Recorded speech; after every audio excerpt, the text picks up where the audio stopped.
થયેલ મારામારીના પડઘા સમગ્ર ઘોઘા વિસ્તારમાં પણ પહોંચ્યા। કોળી સમાજની ન્યાય ન મળતા કોળી સમાજ હવે લડી લેવાના મૂડમાં। ઘોઘા તાબેના કોળિયાક ખાતે કોળી સમાજની વાડીએ કોળિયાક ગામના સરપંચ જગદીશભાઈની આગેવાની હેઠળ એક મીટિંગનું આયોજન કરવામાં આવ્યું। ઘોઘા તાબેના કોળિયાક ગામ ખાતે કોળી સમાજ દ્વારા મીટિંગનું આયોજન। ઘોઘા તાબેના કોળિયાક ગામ ખાતે કોળી સમાજની મીટિંગમાં પહોંચ્યા નવનીતભાઈ બાલદિયાનાભાઈ હીરાભાઈ।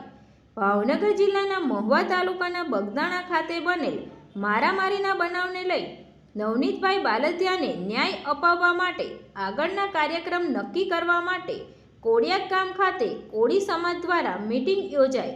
બગદાણા ખાતે નવનીતભાઈ બાલદિયા પર થયેલ હુમલાની ઘટનાને લઈ ઘોઘા તાબેના કોળિયાક ગામ ખાતે કોળી સમાજની મીટિંગ યોજાઈ। બગદાણા ખાતે નવનીતભાઈ બાલદિયા પર થયેલ જીવલેણ હુમલામાં પીડિતને આજ દિન સુધી ન્યાય ન મળતા ઘોઘા તાબેના કોળિયાક ગામે કોળી સમાજ દ્વારા મીટિંગનું આયોજન કરવામાં આવ્યું।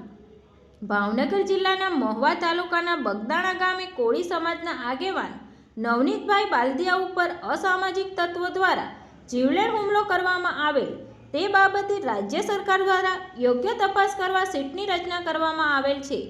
આ સીટ તેમની તપાસ નિષ્પક્ષ અને પ્રામાણિકતાપૂર્વક કરે અને નવનીતભાઈએ જે નિવેદન આપેલ છે તે મુજબ આરોપીની ધરપકડ થયેલ નથી, જેથી નવનીતભાઈના નિવેદન મુજબના આરોપીની ધરપકડ કરવામાં આવે અને નવનીતભાઈ ઉપર થયેલ હુમલાની સંપૂર્ણ તપાસ કરી જે મુખ્ય આરોપી કાવતરાખોર છે તેમની તાત્કાલિક તપાસ કરી કાયદેસરની કાર્યવાહી કરવામાં આવે તેવી અને નવનીતભાઈને યોગ્ય ન્યાય મળે તે હેતુથી કોળી સમાજ દ્વારા કોળિયાક ગામ ખાતે મીટિંગ યોજાઈ।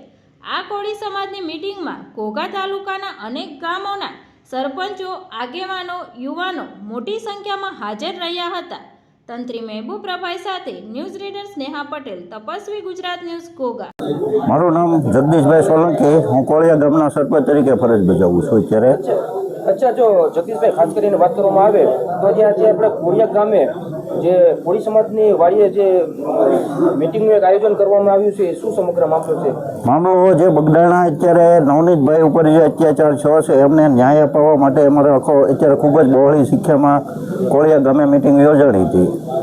અચ્છા, જો ખાસ કરીને વાત કરવામાં આવે તો જે બગદાણા મુકામે જે હુમલો કરવામાં આવ્યો છે એ બારામાં તો એસઆઈટીની પણ રચના કરવામાં આવી છે, તો એની ઉપર તમને કેટલો વિશ્વાસ છે, કેટલો ભરોસો છે? એ એની રીતનું કામ કરતો હોય, પણ અમે સમાજ લેવલે જે કાંઈ અમારે કોશિશ કરવાની છે એ અમે સમાજની દ્રષ્ટિએ કરીએ છીએ।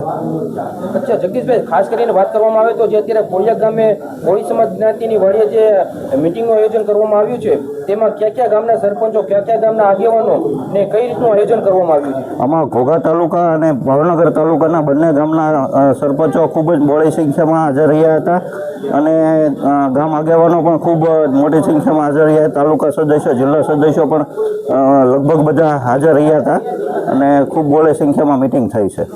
અચ્છા જગદીશભાઈ, આવનાર દિવસોમાં જો નવનીતભાઈને ન્યાય નહીં મળે તો આપની શું રણનીતિ છે? એના માટે અમારા આગેવાનો છે મંત્રી શ્રી પુરુષોત્તમભાઈ સોલંકી છે, એમની દેખરેખ હેઠળ જે કાંઈ કરવું પડે એના માટે અમારો સમાજ કરવા તૈયાર છે। મારું નામ ભરતભાઈ બામણિયા, ઘોઘા તાલુકો ગામ છે મારું। અચ્છા, ખાસ કરીને જો વાત કરવામાં આવે તો ભરતભાઈ, જે અત્યારે મિટિંગનું એક આયોજન કરવામાં આવ્યું છે એ શું સમગ્ર મામલો? એ જે બગદાણાની અંદર નવનીતભાઈ ઉપર જે ઘટના ઘટી છે એના સંદર્ભમાં દરેક ગામના આગેવાનો, સરપંચો, વડીલો બધા ભેગા થઈ અને અગાઉની રણનીતિ ન્યાય કઈ રીતના મળે એના વિશે ચર્ચા કરવાની હતી। અચ્છા, ખાસ કરીને જો વાત કરવામાં આવે તો અત્યારે જે કેટલા ગામોના કયા ગામોમાંથી અહીંયા જે ઉપસ્થિત લોકો છે? આજે ભાવનગર તાલુકા, જિલ્લા તાલુકાના અને ઘોઘા તાલુકાના એવા 35 થી 40 ગામના લોકો જે આગેવાનો છે જે એ લોકો હાજર છે। અચ્છા, ખાસ કરીને જો વાત કરવામાં આવે ભરતભાઈ તો આપની શું માંગ છે? માંગ એક જ છે કે યોગ્ય તપાસ થાય અને જગ જાહેર છે કે આમાં જે આરોપી છે એનું નામ આવ્યું નથી તો એનું નામ આવે। અચ્છા, તો આ એસઆઈટીની જે રચના કરવામાં આવી છે એની ઉપર આપને કેટલો વિશ્વાસ છે? જો સરકાર એમનું કામ, એસઆઈટી એનું કામ કરતી રહેશે, પણ એમાં પણ અમને જણાઈ રહ્યું છે કે યોગ્ય તપાસ નથી થઈ રહી એવું જણાઈ રહ્યું છે। અચ્છા, આવનાર દિવસોમાં આપનું શું રણનીતિ?